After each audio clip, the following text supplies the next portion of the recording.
All right, welcome to Friday Night Live. We are sponsored by Craig Fail, the owner of Blackbridge Financial in the Palisades. If you have any financial needs, Craig will be glad to help you. Make sure you look him up and check him out.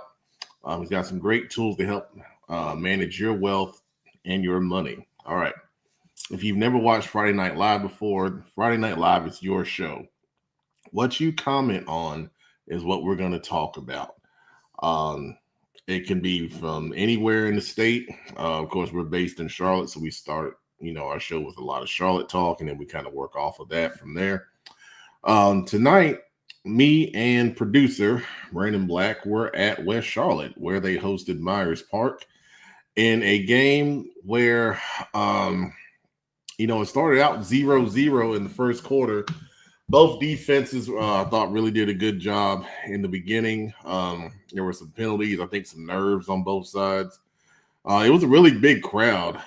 Myers Park had to bring about 200 kids that filled up a section of the bleachers on the away side. And then West Charlotte had a really good crowd as well. They moved the band out down on the track, to get more seating in there for West Charlotte. But overall, I thought the fan participation was really, really good in this one. And then into the second quarter, the offenses kind of got going a little bit. West Charlotte was really working well in the running game. Went up 14-0 on the strength of that running game. A couple touchdown runs for the West Charlotte offense. And then Myers Park answered back with a nice deep ball from quarterback Ramir Watson, hitting Chaz Portis, the elite speed guy in their offense. Cut it to 14-7 going into the half. And, at that point, I felt like we were going to have a really good game because Myers Park, hit a big play. They started finding a little bit of stuff offensively. And I thought we were going to have a little bit of back and forth. But in the third quarter, West Charlotte came out and just took control. I mean, they got up 34-7 in the second half. They continued to run the ball well. They hit a few things in the passing game to kind of, keep them on balance a little bit. But I thought their offensive line, played a good game. And then Jamori Nichols, the quarterback, was our player of the game. He kept several plays alive. He ran for several first downs, made smart decisions with the football. And they were efficient offensively. Myers Park did get 2 touchdowns in the fourth quarter, kind of late in the game. They ran a pretty cool fake punt where Rodney Dunham threw the ball to Josh Hines, and that moved the ball down the field pretty well, kind of toward the end of the game.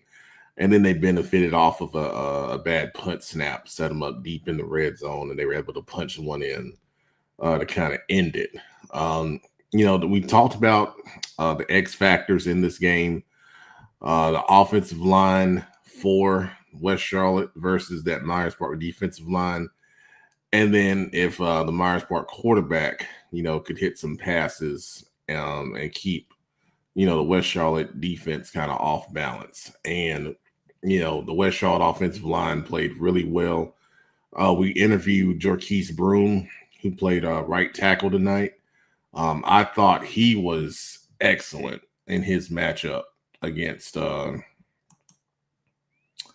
really, really talented player in Rodney Dunham. They went up against each other for most of the game, and I thought Jorquise did an excellent job in that one. But going forward, we got our big matchup we've talked about, and a lot of people have talked about all season long, and that's Huff going up against West Charlotte. And we did some interviews after the game with Coach Griner, Jamori Nichols, Jorquise Broome, and Jamil Watson. And I asked them obviously about the matchup, and they were pretty diplomatic in their responses, but I've got those up on Instagram and Facebook. They'll be on Twitter after this show. So go and feel free and check them out. But those guys I thought all played well. I also want to shout out Jay Sean Shaw, number 54. I spoke with a young lady after the game who was very excited about his performance. And, I said I would shout him out. He had a couple of sacks and I believe a fumble recovery. You'll see those in the highlight package once that gets done, probably some point tomorrow, hopefully. And we'll put that out on our outlets, YouTube channel and Facebook and, everywhere but Instagram, because Instagram for some reason can't process those high, volume, full highlights. So we may clip up some clips and put those on Instagram. But anyway, that's where we were tonight. Like I said, it was a good crowd. And it was really, really fun to see a good environment without any, funny business going on. And, it was good. It was really good, man. So once again, feel free to comment on what you saw tonight, where you were, and if anyone really played well, feel free to shout them out. And we'll show them some love. All right, let's see what we got in the comments here. First of all, Dr. Swag 2010 says, tell coach he can keep riding wave Ashbrook got us. Yeah, I saw that score just before the show started. And let me look up that exact score so I get it right. So we got Ashbrook over Dudley. That's who he's talking about. Low scoring game, 15-7. And, Ashbrook, we were watching this score, during the game. And I told someone, I said, Ashbrook doesn't, necessarily run the score up offensively, but they control the flow of the game. It was kind of the same way last week. With their game against Statesville, and they just kind of grind you and grind you and grind you, and that's the way they get things done. And to that point, thank you for this comment right here. Yeah, their defense is what drives them, and an undefeated team. A lot of people think undefeated, they think big offense, blowout scores, and all that. But no, they grind you and they grind you and they stop you, and there's different ways to win games, and that's how they get it done. So once we go through the scores tonight, we'll look at the brackets and we'll kind of go through the big matchups for round 4 of the playoffs, and we'll give you a little preview of that. All right, let's see what else we got here. Let's see. Brett Cullen got Zach Cullen almost 250 yards and 3 touchdowns over Freedom. Yeah. Sun Valley with a big win on the road at Freedom. I believe that final was 46-20. Let me see if I got that right. And it's not coming up on my screen here. Yeah, interesting. Yeah, I think it was 46-20. I think that's what I saw on Twitter.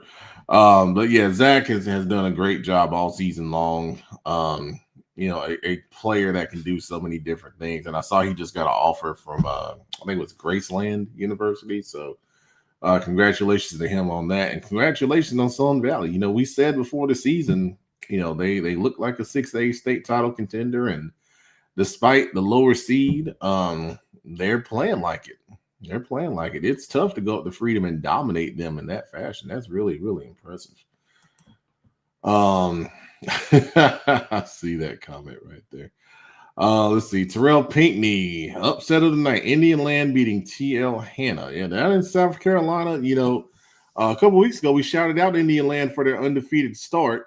And, they had a tough loss to Northwestern, but now in the playoffs, they're rolling. Coach Adam Hastings and those guys are doing a really good job with that program. They've kind of built it up, year by year by year. And now they're at the point where they're deep in the playoffs and winning big games. And, that's the way to build a program, man. Adam Hastings is a heck of a coach, and he's put together a really good staff. Some of those guys, I know personally, and they're doing a great job. And shout out to them and congratulations.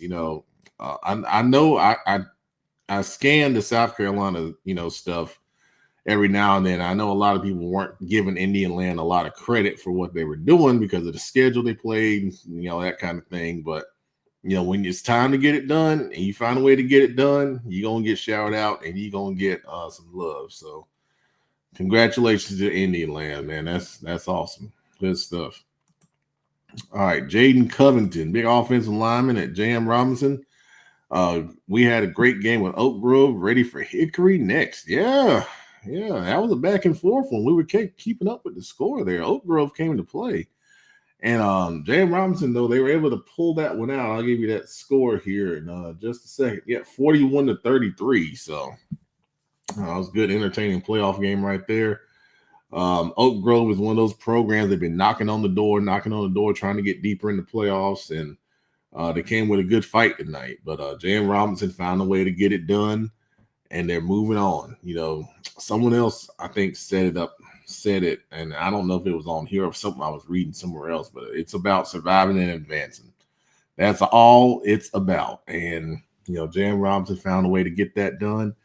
And going up to Hickory, or is Hickory coming to y'all? I got to look at the We'll look at the bracket. We'll look at the bracket for the end of the show. But that'll be a fun game to watch right there, because you got two offensive guys that are really fun to watch, and Coach Seidel and Coach Natoli, who is the offensive coordinator for Hickory. I mean, if you love offensive football, that's gonna be a game to watch next Friday for sure. Let's see. Chris Peavy Sr. has got Providence Day getting it done tonight, winning the state championship in the NCISAA 42-6 over Charlotte Christian. Congrats to the Chargers. On Prep Reds on North Carolina, we predicted this game, and both me and my partner Will Helms, who kind of covers the Raleigh area of the state, we both predicted Providence Day to win. I think I predicted 45-27, and Will predicted like 51-21. So we got the Providence Day part right on the score. Didn't get the Charlotte Christian part right on the score. But either way, Providence Day with an undefeated season, which is, really impressive and very hard to do, especially when you're playing your rival twice. Chad Greer and that program they really operate in an impressive fashion, and they're putting a lot of kids into college, and getting it done with a lot of talented guys, and maximizing that talent, obviously, with the results that are coming out. So congratulations. That's history right there. And it was really fun to see. I saw an Instagram video. I know there'll be more from that, but I saw a quick one after the game, and everybody was celebrating, and that's what it's all about, man. That's what it's all about. So that's good stuff right there. Gary Ashley's got Lincolnton over Mountain Hill. Ooh, I hadn't seen this one yet. 37-36. Look at Lincolnton, man. That's awesome. That's awesome. Good stuff right there. Awesome. Yeah, you start looking at those lower seeds going on the road. And I tell you, when you have that athletes, and we talk about it all the time in the playoffs, not as much this year, but when you have athletes versus power, kind of that, athletic, kind of team from, kind of the more Charlotte area, metro area, going up to the mountains that sees that traditional run heavy power scheme. And you get that contrast of styles. It's a battle to see which style is going to win out when you have those contrasting things that you maybe don't see that much, throughout your regular season and your conference schedule in your area. And Lincolnton is always a team that has a lot of guys that can do things in space, and they're very shifty, they're quick, and they're hard to, wrap up and tackle. And that's a great win for that program, and they're moving on. And I'm excited to see what their next matchup is, because when you get into playoffs, we see the seeds and we call low seeds upsets and things like that. But It's all about matchups, man. It's just like with Sun Valley we were talking about a minute ago. They were the lower seed and they had to go to Freedom, but you see, it's not always about the seed. It's about the matchup and how these teams, kind of compare and contrast and what have they seen, what have they been exposed to, and it all comes out in the wash. So yeah, thank you, Gary, for that one. Let's see. Chow by 79 says the West Charlotte game was a good one. Go Win State. Yeah. Obviously, we're gonna talk about them playing Huff a lot on the show next week.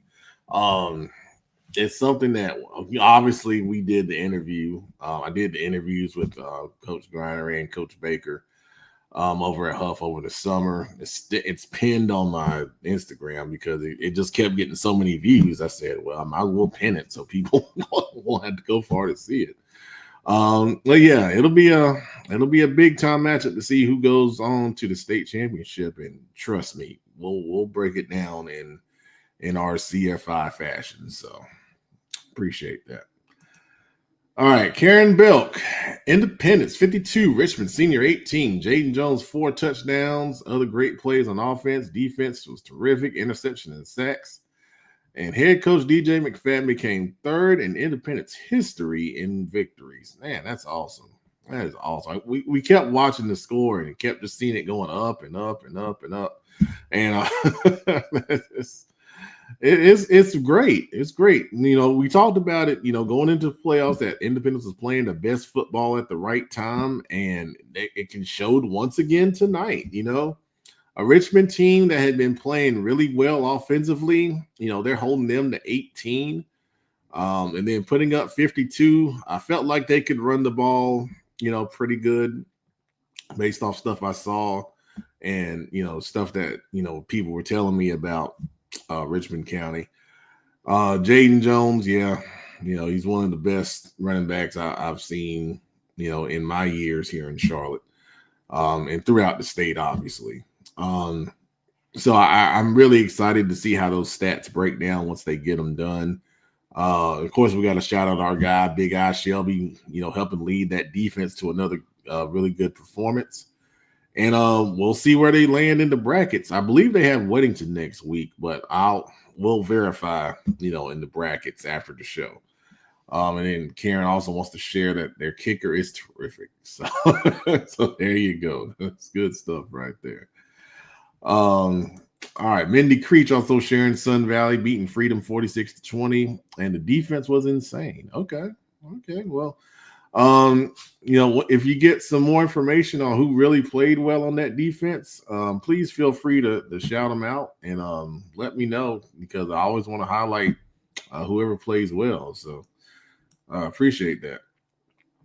All right, our guy Joe Hughes, he's got Crest 31, East Lincoln 14. Yeah. Our guy Shay Kwan was there, and Shay shot him. I keep mixing that up. Earlier in the game, he sent me a couple texts, and I'll share what he sent me. Looks like Crest got out to a 21-0 lead in the first half, and said East Lincoln was really having trouble moving the ball. And then once East Lincoln got back into it, they had the chance to make it a game. They were down 24-14 after they got an interception. They drove the ball to the red zone, but Crest forced a fumble, and then Crest ended up scoring on the next drive there. So that's kind of the game flow that he shared with me. But that's a kudos to Crest, because I don't think East Lincoln scored that amount of points all season long for a game. I mean, they put up points against everybody, and for them to only give up 14 to a high level offensive team like that, that's major kudos for the Chargers there. Looks like they're going to get a rematch with South Point, who I think they defeated Monroe. What was that final score? Because there was a ton of points in that one. I couldn't keep up. It was so many points. And I don't think I have it on my ticker here. It's like, I don't know. There it is. 61-42. Good gracious. So The last time Crest and South Point met, it wasn't good for South Point. But this game will be at South Point. We know it's hard to beat a good team twice. South Point is a good team, obviously. So it's going to be really interesting to see, and when you get a big blowout like that, what corrections can South Point make to make that game more competitive the second time around? So, but kudos to Crest. Great performance in that one. That's really impressive. All right, Shannon Wingate, good to see you, man. As always, let's see what you got here. You got Maiden beating rival Newton Conover. Yeah, this was a rematch we talked about on Wednesday's show. All right, Shannon Wingate Jr., 200 yards rushing and 3 touchdowns on the round 4 against High Brighton. All right. Congratulations, man. Let me see what that final score was here. We got 29-6. Wow. So the first time around, Newton Conover made 19-13 in double overtime. So that's a heck of a correction right there, man. That's impressive. Congratulations. Let's see. We got Me, Him, and Her 704 says Ricky Myers Jr. with a pick 6, Jaden Jones multiple touchdowns, and Indy Rolls. Yeah. Ricky Myers Jr., man, what a player. What a player. That's awesome, man. It's awesome to see. We interviewed both Ricky and Jaden last week when we were at Independence. So congratulations. Good stuff. And congrats to Big Eye once again. All right. Miss Schuver wants to shout out West Charlotte, Hickory, and Maiden. So there you go. There's your shout out. All right. And also in the upstate of South Carolina, what a game. Northwestern 52. Gaffney 45. Oh, the Gaffney people are not going to like that. But Northwestern, obviously their program's one of the best in the upper state, finding a way to get it done. Had a lot of points on the board. I'm sure that was a lot of fun to watch, man. That's great. That's great. Yeah, that's the Richmond people have been quiet over the past couple years, but I think the success they were having this year, they started to feel themselves a little bit. And that was a tough one. I hope they enjoyed the drive at least. It's not a bad drive. I make that drive. I have business in Rockingham sometimes. Let's see what else we got. Lula Sweat says West Charlotte will beat Huff next week. Ooh, okay. Well, I know we got some Huff people, so I'm sure they'll respond to you at some point. Oh, man. Oh, thank you, Joe. Hickory at J.M. Robinson. Wow. That'd be a fun one to watch. We're going to have some tough choices next week. I'll tell you that. All right. Austin Robinson's got South Point 61-42 over Monroe. Patrick, another big game. Patrick Blee with 6 rushing touchdowns. My goodness. And then Kayvon Pless, one of the best running backs you probably don't know. 235 yards of rushing and 3 touchdowns. So yeah, I think we got some Pet Man's players. Thank you for that, Austin. That's awesome production right there from South Point. I was telling, I think I said it, I might have said on the show that this game was going to be about who could stop who, and we didn't really get much of anyone stopping anyone there. But that's good. That's a good season for Monroe. They lost a ton off of that state title team last year, and to get back to the third round is a testament to what Coach Sowell and that coaching staff is doing with that program. So no need for them to be too disappointed about this season. I think they probably maximize what they got within that team. And then those guys got a lot of good experience. They'll bounce back and be, even better next year.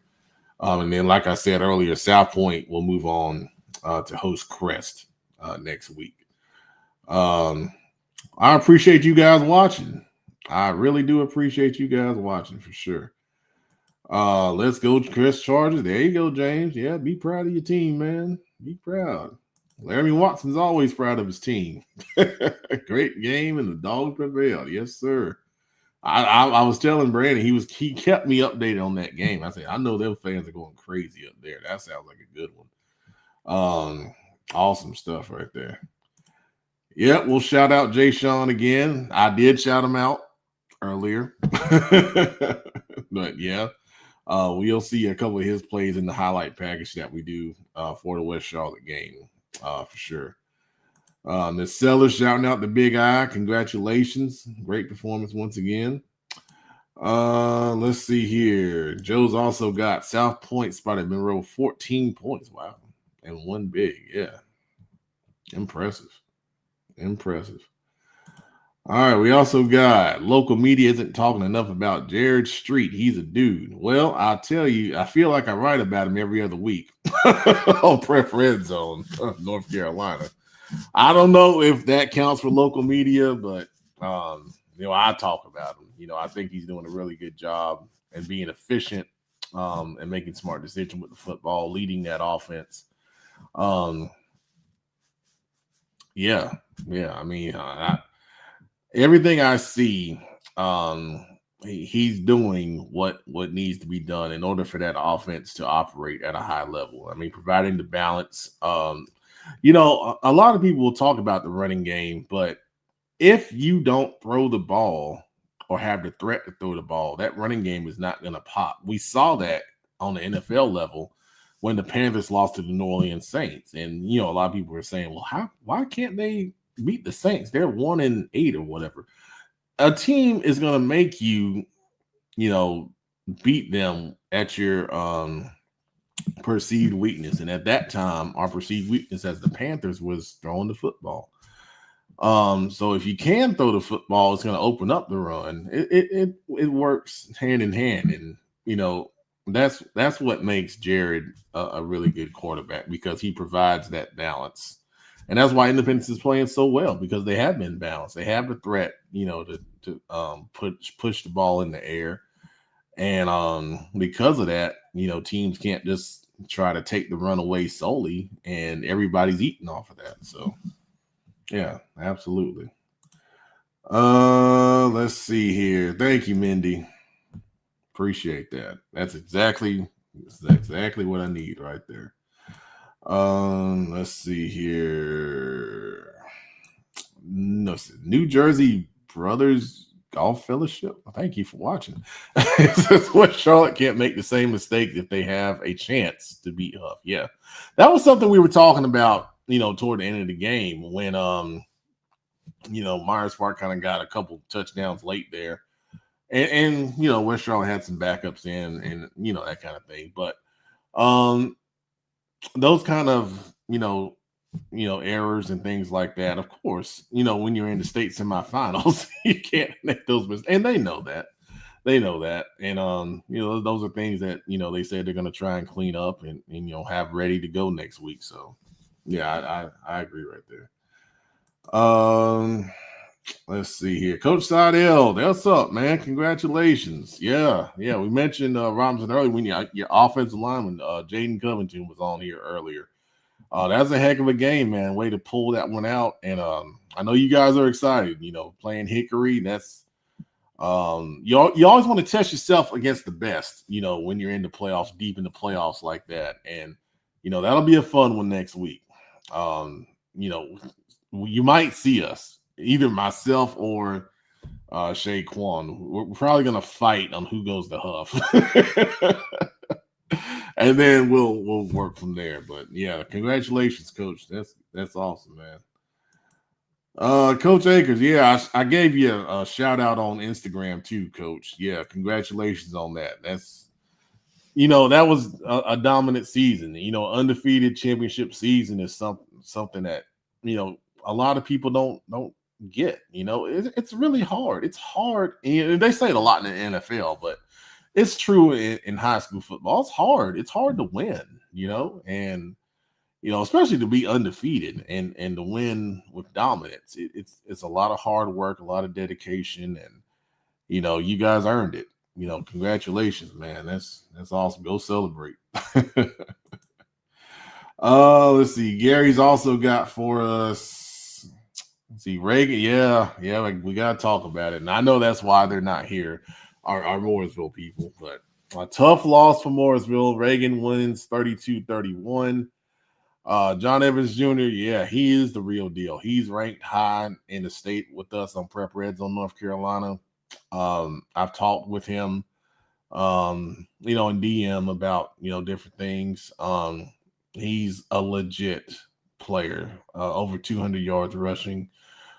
He's driven to be one of the best, and, he showed it. He showed it in this one. And I think it's really impressive that Reagan was able to run the football that well against a Mooresville front that we think is pretty good.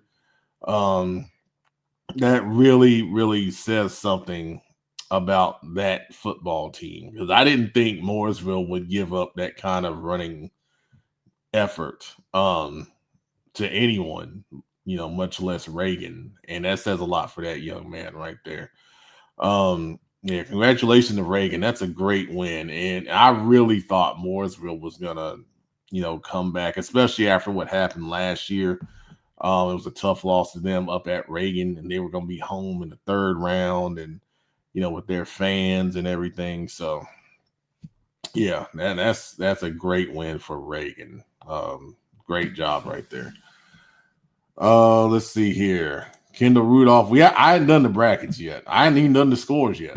We got a lot of comments. The show didn't start that way, but you guys have been adding your comments in real good tonight. So we're gonna do the scores and we'll get to the brackets. So you hadn't missed that yet. Let's see here. Kareem McRae's got Dub C. Bring on them Huskies. You guys are you guys are ready now, and we're excited to see it. We're excited to see it. Oh, okay. Well, I got you now. I know who that is now. Thank you. Yeah, we got Brevard 30-27 over Burns. Yeah, Burns was leading. I mean, I think it was a back and forth battle there. I was trying to follow on Twitter a little bit. But yeah, Brevard's really good, but Burns, that team isn't going anywhere. They have a lot of sophomores and juniors that are talented. I think the vast majority of that team is going to return, and they're going to be a force to be reckoned with over the next, few years. Like even down in the middle school ranks, they're really good. And I remember talking to Coach Devine after they beat Stuart Kramer, and he was excited about what's in the pipeline. So they're not going anywhere. But congrats to Brevard. The talented receiver, I believe it's Tristan Thompson-Wynn, had a really big game. Apparently, I think he had a couple touchdown catches. He's a really good player, for sure. So Brevard will move on. We'll take a look at them in the bracket here in just a minute. All right. The winner showcase. Okay. So I can tell you right now about the schools being there. I'll take the second part first. A lot of schools right now, their season just ended. And typically what we do is we're going to reach out. We sent some messages, and we do have some people that have responded. So we do have some schools committed. I don't want to start putting names out there right now. We'll probably have an update 1st of December. Of course, there is a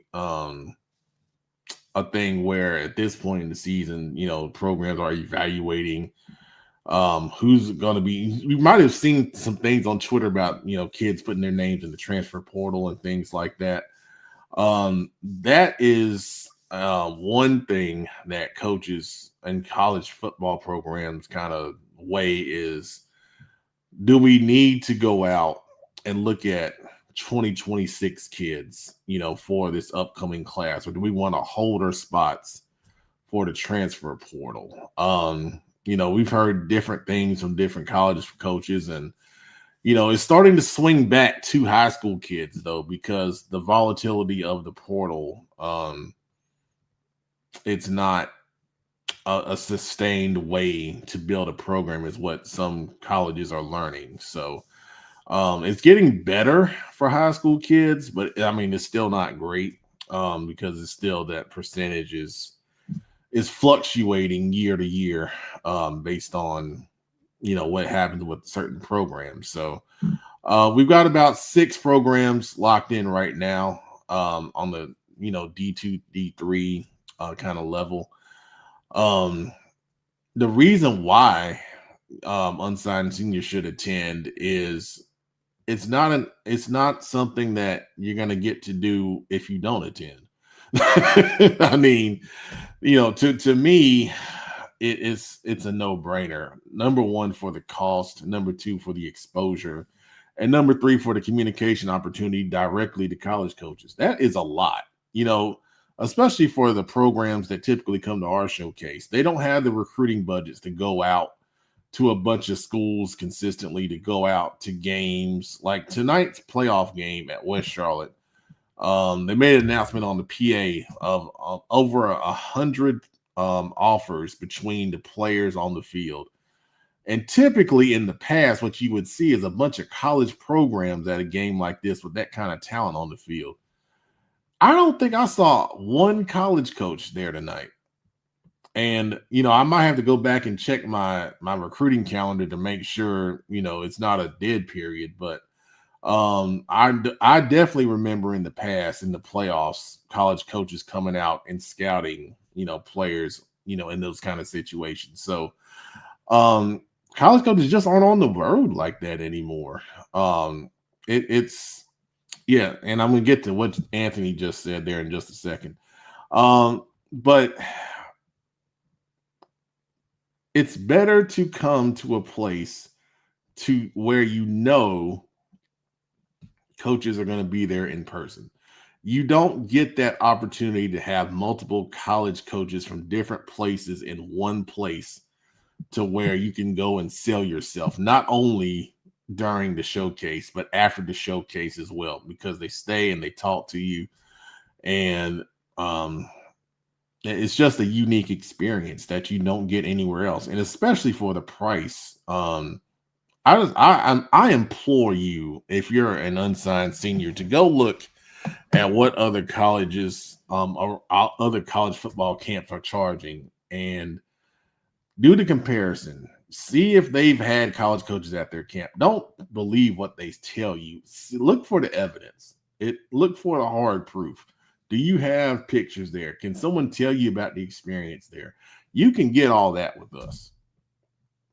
So that's my selling point. And I don't typically do that on this show. This is more of a recap show, but I didn't want to answer that question.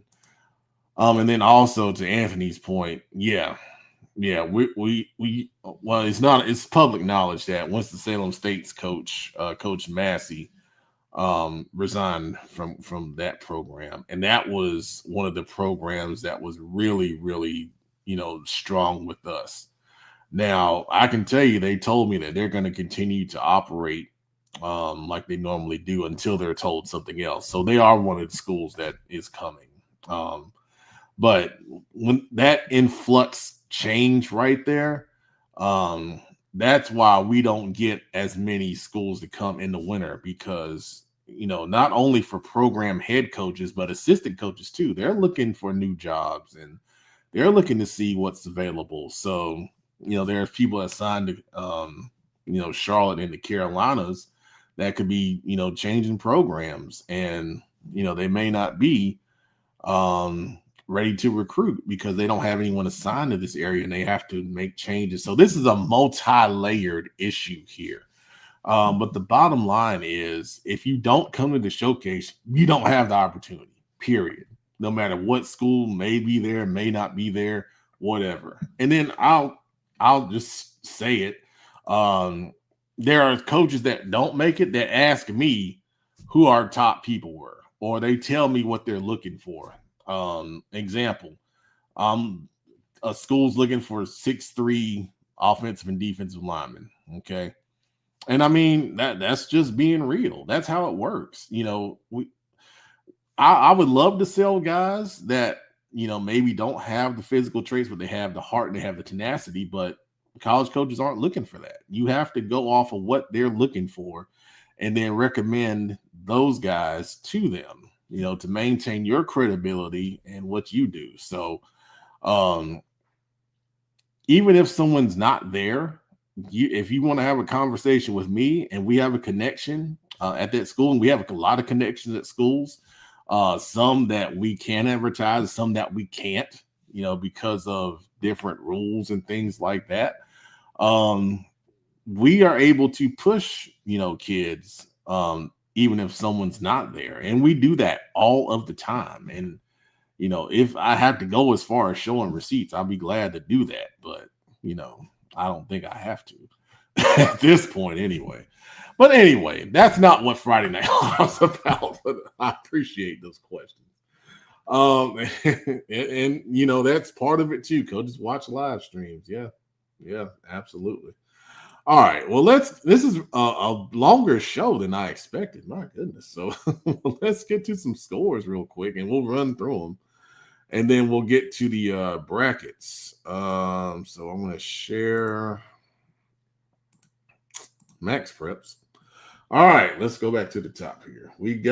Of course, we got West Charlotte over Myers Park there, 34-21. We talked about Reagan over Mooresville. There we go. Shelby, 41-21 over Mount Airy. Congratulations to the Golden Lions for moving on. There's Hickory right there with Franklin, 36-14. We talked about South Point over Monroe, 61-42. Where are my Huff people at? Well, none of my Huff people on tonight. They must be out celebrating. 28-10 over West Forsyth. West Davidson gets it done over North Stanley. Close one, 23-21. One of the best stories in the state, South Davidson, 0-11 or 0-10 last year, moving on in the playoffs.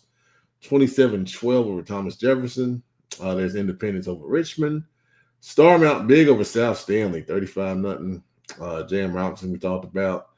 Northern Guilford gets by Kings Mountain in the big way, 37-7.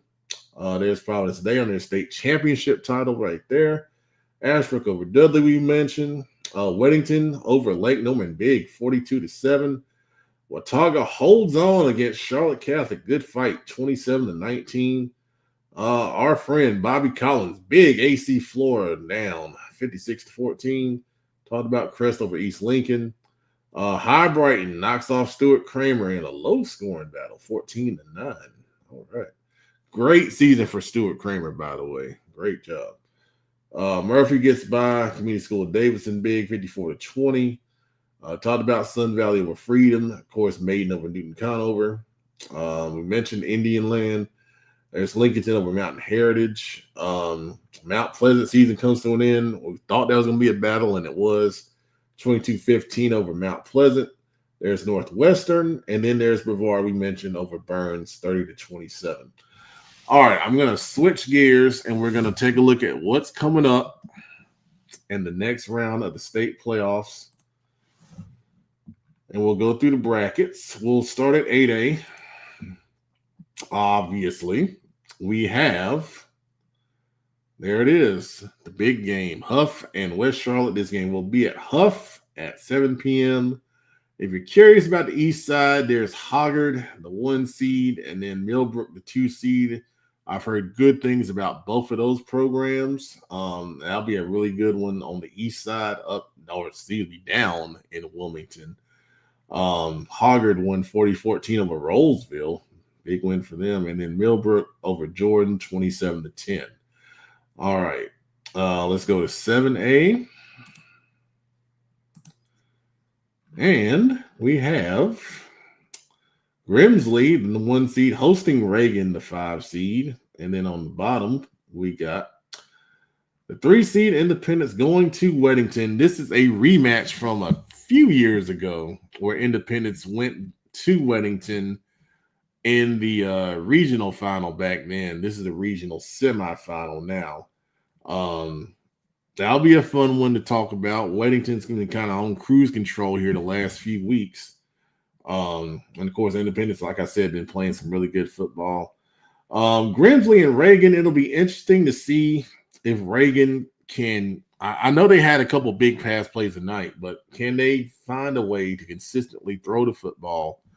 The way to attack Grimsley is, we saw it week 1 when West Charlotte played them. You got to be balanced, okay? And Reagan, while they ran the ball really well tonight, they're going to have a passing game. They're going to have to be able to score to keep up because Grimsley is really, really clicking on all cylinders offensively right now. 6A, we got Watauga. Ooh, fun one. Watauga Sun Valley. Now you talk about contrasting styles. There you go right there. Although Watauga is a little bit more balanced offensively than they have in the past. But Sun Valley right now has really been playing well offensively, and that's going to be a great game right there. On the bottom side, we got Ashbrook, the 3 seed, going up to the 2 seed, Northern Durham. That's a fun one. That's a fun one to break down. I think, once again, if it's higher scoring, it favors Northern Durham. Lower scoring, it favors Ashbrook. We'll get into that on Football Focus Weekly next week. In the 5A, we've got, there's that rematch, South Point and Crest. Last time Crest, really took it to South Point. We'll see if South Point can make some corrections and, see if they can get a win this time in a regional semifinal. And they got on the bottom, there's that Hickory Jam Robinson matchup we mentioned earlier. That's going to be a really fun one to watch right there. All right, and then in 4A, and this will be the last one we do on this show, there's Brevard and Pisgah. That's a mountain matchup right there between two traditionally strong programs that'll have a huge crowd. Then on the other side, Maiden and High Brighton. And Maiden, like we saw, playing some really good football, and then High Brighton finding a way to get past Stuart Kramer with some good defense in that one. So really good football games right there. That's going to be fun to watch next week as we get deeper into the playoffs. Why does everybody keep asking about Shelby, man? He had the same thing when I was about to end last week. All right. We'll see who Shelby has. 3A. There's Lincolnton. Who thought they were going to get a home game? The 8 seed. Ain't that something? Against the 12 seed West Davidson. Well, that's one bracket that has definitely been turned upside down right there. So that's a good one for Lincolnton to get a home game this late in the playoffs as an 8 seed. Awesome stuff. And then there's I believe that's Eastern Randolph. Yep, Eastern Randolph and Shelby in the bottom half right there. And I don't know much about Eastern Randolph offhand, so I gotta do my research on that one. But that'll be at Eastern Randolph. That'll be a good little drive for Shelby right there. So there's Shelby.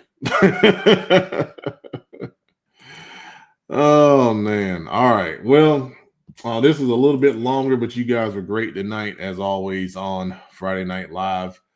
We'll figure out where we're going next week, and we'll share it with you next week on the show. By the way, the show next week will be on Tuesday. We got some travel plans going for Thanksgiving, so we'll have a Tuesday night show, 8 p.m. on these same outlets. Please feel free to come join us. We have a great time on Football Focus Weekly. But for everybody else, I'm the Pet Man, Matt Morrow. Appreciate you watching Friday Night Live, and we'll see you next week on Football Focus Weekly. Everybody have a great weekend.